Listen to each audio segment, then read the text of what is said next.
बिस्मिल एक नेक दिल और बहादुर बच्चा था जो अपने गांव के करीब वाक़े जंगल के किनारे रहता था। वो फितरत और जानवरों से बहुत मोहब्बत करता था और हमेशा कमज़ोर मखलूक की मदद के लिए तैयार रहता था।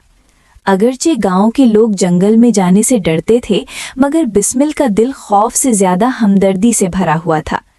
एक दिन बिस्मिल जंगल में लकड़ियाँ जमा कर रहा था कि उसे किसी जानवर की दर्द भरी आवाज़ सुनाई दी।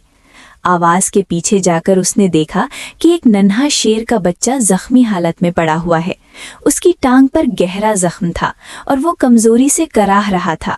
बिस्मिल को लम्हा भर के लिए डर महसूस हुआ, मगर उसने हिम्मत न हारी। उसने फौरन पानी से जख्म साफ किया और अपने कपड़े का एक हिस्सा फाड़कर पट्टी बांध दी।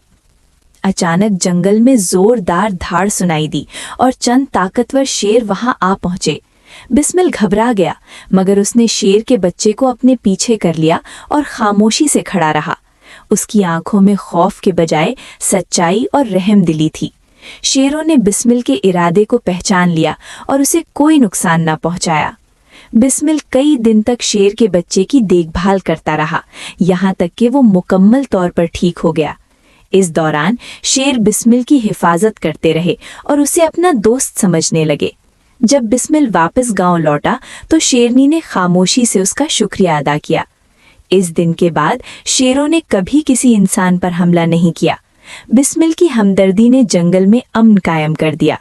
उसकी कहानी आज भी लोगों को ये सबक देती है कि सच्ची नेकी और मोहब्बत से दुश्मनी भी दोस्ती में बदल सकती है।